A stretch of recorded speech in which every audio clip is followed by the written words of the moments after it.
ప్రభువైన యేసుక్రీస్తు నామములో మీ అందరికి నా హృదయపూర్వకమైన వందనాలు. నేను ఈ దినం మరి ఒక కొత్త టాపిక్‌తో మీ ముందుకొచ్చి ఉన్నాను. చాలా వరకి మనము చర్చెస్‌లో కానీ, లేదా ప్రతి సంఘంలో మన పాస్టర్స్ మనకు నేర్పిస్తూనే ఉంటారు. ఒక టాపిక్ ఒక ఇజ్రాయెల్ ప్రజల గురించి. ఇశ్రాయేలీయుల ప్రజలు బానిసత్వంలో ఉండున్నారు. ఐగుప్తు బానిసత్వంలో ఉన్నారు అని మనము వింటా ఉంటాం. చాలా సార్లు రిపీటెడ్ మెసేజెస్. ఇశ్రాయేల్ ప్రజలు ఐగుప్తు బానిసత్వంలో ఉన్నప్పుడు మోషే వారిని ఆ యొక్క బానిసత్వం నుండి బయటికి తీసుకొనొచ్చి అరణ్యములో వారు 40 సంవత్సరాలు ఉన్నారు అని మనం వింటున్నాం.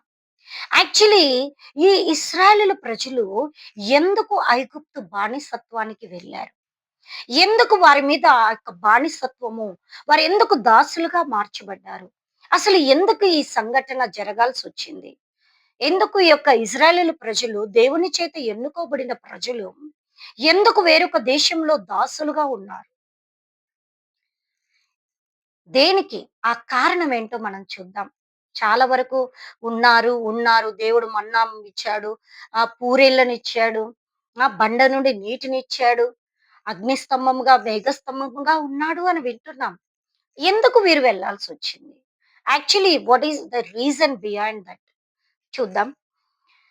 ఆదికాండము 15 అధ్యాయము 9-14 వచనాలు మనం చదివినట్లయితే, నేనిదొక స్టోరీగా తీసుకొనెళ్తాను. ఆదికాండము 15 అధ్యాయము 9-14 వచనాల్లో దేవుడు అబ్రహాముకు చెప్తాడు, నీకు ఒక వారసుడు జన్మిస్తాడు. ఆ యొక్క వారసుడు నీకు పుడతాడంటే, అయ్యో! నాకెవరూ లేరు ప్రభువా! నా యొక్క దాసులలో కానీ, నా సహోదరులలో ఎవరో ఒకరైనా కదా నాకు వారసులవుతారంటే, కాదు. ఎవరి కుమారులు నీకు వారసులుగా ఉండరు. నీ గర్భమున పుట్టిన నీకు పుట్టిన వారే నీ యొక్క సంతతికి వారసులుగా మారుతారు అని అంటాడు. చూడు ఆకాశంలో నక్షత్రాలను చూడు. వాటిని గలవా? సముద్ర రేణువులను లెక్కించు. వాటిని లెక్కించగలవా? ఇలాగ నీ సంతతిని నేను అభివృద్ధి చేస్తాను అనంటే అబ్రహాం అంటాడు, నేనెలాగా ఇది నమ్మాలి? నేను నిన్ను కల్దీల దేశంలో నుండి బయటికి తీసుకొచ్చానని చెప్పి నేను తెలుసుకొనున్నట్లుగా, ఈ యొక్క వాగ్దానము నీ జీవితంలో నెరవేరునట్లుగా నువ్వేం చెయ్యి? కొన్ని జంతువులను నువ్వు బలిగా తీసుకొని రా అని అంటాడు. అప్పుడు ఈ యొక్క అబ్రహాము పక్షులను, జంతువుల్ని తీసుకొనొచ్చి, నేను సింపుల్ స్టోరీగా చెప్తున్నాను. తీసుకొని వచ్చి వాటిని నడిమికి నరికి వాటిని దేవుడికి బలి అర్పిస్తాడు. పో సాయంకాలం అయిపోతుంది. పక్షులను వధించలేదాయన, జంతువులను మాత్రం వధించి, ఆ యొక్క కళేబరాలు ఆ యొక్క బాడీస్‌ని అలాగా దేవునికి బలిగా అర్పిస్తాడు. సాయంకాలం అయినప్పుడు గ్రద్దలొచ్చి వాటిని ముట్టుకోవడానికి అవి వస్తాయన్నమాట.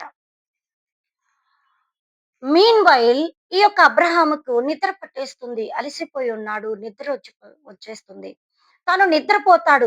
యాక్చువల్లీ బలి అర్పించిన వ్యక్తి దేవుని యొక్క ధూపము కోసమో, ఆ యొక్క అగ్ని కోసమో, ఆ అర్పణ కోసమో జాగ్రత్తగా ఎదురు చూడాల్సిన అబ్రహాము నిద్రపోతాడు. బాగా వినండి. ఆయన నిద్రపోతున్నప్పుడు ఆకాశము నుండి గ్రద్దలు వచ్చి ఆ యొక్క బలి అర్పించిన కళేబరాలను అపవిత్రం చేస్తాయి. వాటిని ముట్టుకుంటాయి. అంటే దేవుని యొక్క అగ్ని ఆకాశము నుండి వచ్చి దహించక ముందే ఈ యొక్క గ్రద్దలు వచ్చి వాటిని కళేబరాలను అపవిత్రం చేస్తాయి. పరిశుద్ధముగా అర్పించవలసిన ఆ యొక్క బలి ఇప్పుడు గ్రద్దల వల్ల అది అపవిత్రమైపోయింది. అప్పుడు దేవుడు అంటాడు, చూద్దాం మనం ఆ యొక్క వచనంని చదువుదాం. 11, 12, 13, 14 చదువుదాం. ఆ గద్దలు ఆ కళేబరముల మీదకి వాలినప్పుడు అబ్రహాము వాటిని తోలివేసెను. పొద్దుగుంకబోయినప్పుడు అబ్రహాముకు గాఢ నిద్ర పట్టెను. భయంకరమైన కటిక చీకటి అతన్ని కమ్మగా ఆయన ఆయన అంటే దేవుడు అంటున్నాడు, నీ సంతతి వారు తమది కాని పరదేశమందు నివసించి ఆ దేశపు వారికి దాసులుగా నుందురు. వారు వారికి దాసులగుదురో ఎవరికి దాసులగుదురో ఆ దేశమునకు నేనే తీర్పు తీర్చుదును. తరువాత వారు మిక్కిలి ఆస్తితో బయలుదేరుదురు.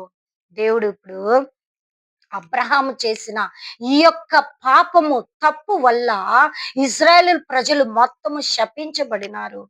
నీ సంతతి వారు నీది కాని దేశమందు వారు వెళ్ళి 400 సంవత్సరాలు, స్పష్టంగా దేవుడు చెప్తాడు ఇక్కడ. 400 ఏండ్లు వీరిని శ్రమ పెట్టుదురు. 14 వచనం. వారు 400 ఏండ్లు వీరిని శ్రమ పెట్టుదురు. వీరు ఎవరికి దాసులగుదురో ఆ జనమునకు నేనే తీర్పు తీర్చెదను. అక్కడ నుండి వారు మిక్కిలి ఆస్తితో బయలుదేరతారు. హల్లెలూయా! దేవుడు అబ్రహాముకు చెప్పాడు, నువ్వు ఇలాగ చేయి. పూర్వము అంటే యేసుప్రభు బలిగా మన పాపముల కొరకు అర్పించక ముందు పాత నిబంధన గ్రంథములో వారు వారి పాపాల నిమిత్తము బలులు అర్పించేవారు. ఈ యొక్క అబ్రహాము కూడా బలి అర్పించి దేవుని యొక్క అగ్ని వాటిని దహించక ముందే గ్రద్దలు అపవిత్రం చేయడం వల్ల దేవుడు ఆ యొక్క అబ్రహాము సంతతిని దేవుడు అంటున్నాడు, 400 ఏండ్లు మీది కాని పరదేశమందు మీరు నివసిస్తారు. వారికి దాసులుగా మార్చబడతారు. వారు ఎవరికైతే దాసులుగా మార్చబడతారో వారు వీరిని హింసిస్తారు, శ్రమ పెడతారు. ఐగుప్తు దేశములో ఇశ్రాయేలు ప్రజలు భయంకరమైన శ్రమను అనుభవించారు. దానికి కారణం అబ్రహాము చేసిన ఈ తప్పే. 400 ఏండ్లు మీరు వారికి దాసులైపోతారు. మరలా నేను వారికి తీర్పు తీరుస్తాను. వారు మిక్కిలి ఆస్తితో బయటకొస్తారు. యెస్. మనకు తెలుసు ఇంక ఈ కథ. ఐగుప్తు ప్రజలు, ఇశ్రాయేలు ప్రజలు ఐగుప్తు దేశము నుండి మిగుల ఆస్తితో వారు బయటకొచ్చేస్తారు. వచ్చి అరణ్యములో వారు దేవుని చేత మోషే నాయకత్వంలో వారు నడిపింపబడతారు. This is another topic. అంటే నెక్స్ట్ చాప్టర్. కానీ ఎందువల్ల ఇశ్రాయేలు ప్రజలు బానిసలుగా వెళ్ళారు అని అంటే, వై బికాస్ ఈ యొక్క అబ్రహాము చేసిన ఈ తప్పు వల్ల వారు శ్రమను అనుభవించారు.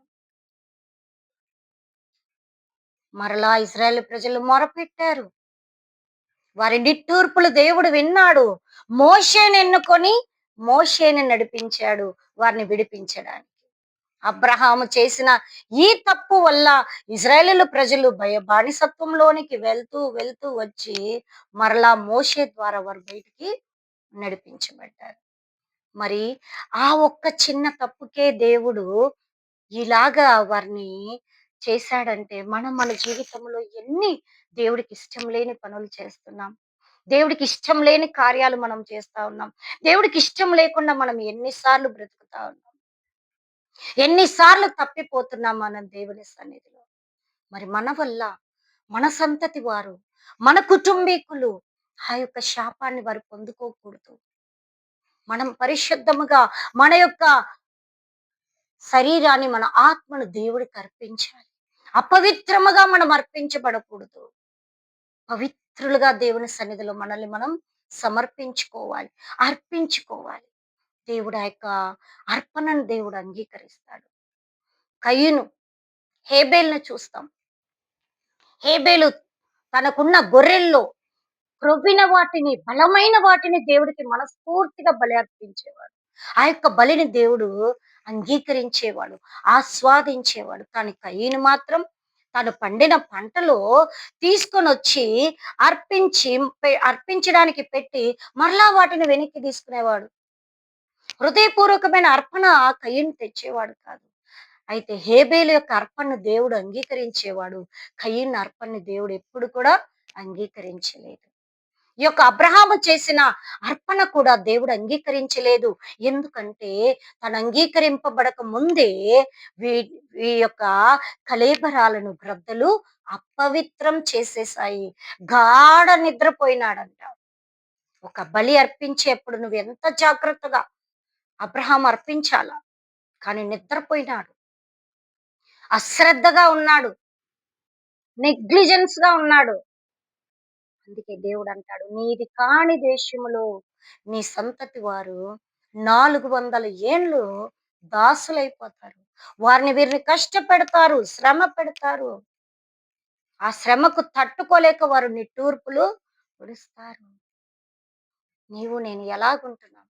మన కుటుంబాలు ఆశీర్వదింపబడాలన్నా, మన కుటుంబాలు, మన సంఘాలు మనం ఆశీర్వదింపబడాలంటే, మన యొక్క అర్పణలు పరిశుద్ధముగా దేవుని సన్నిధికి చేరాలి. అప్పుడే దేవుడు మన యొక్క అర్పణని ఆయన అంగీకరిస్తాడు, ఆశీర్వదిస్తాడు. మనల్ని మనం సమర్పించుకుందాం. మహోన్నతుడా, పరిశుద్ధాత్మ దేవ, మా ముందుకు అబ్రహామును తీసుకొనొచ్చారు. తను బలి అర్పించాడు. మీరు అంగీకరించక ముందే, దహించక ముందే ఆ యొక్క కళేబరాలను గ్రద్దలు అపవిత్రం చేశాయి. గాఢ నిద్రపోయాడు. నిర్లక్ష్యంగా ఉన్నాడు. తద్వారా మీరు ఆయన యొక్క సంతతిని 400 ఏండ్లు తమది కాని దేశానికి బానిసలుగా మీరు పంపించారు. మరి మా జీవితాల్లో మేము ఎలాగుంటున్నాం ప్రభువా? మా కుటుంబాలు ఆశీర్వదింపబడాలన్నా, మేము ఆశీర్వదింపబడాలన్నా, మా యొక్క సంఘాలు, మా యొక్క ప్రజలు, మా దేశాలు ఆశీర్వదింపబడాలంటే మమ్మల్ని మేము పరిశుద్ధముగా మీ సన్నిధిలో అర్పించుకోవాలి ప్రభువా.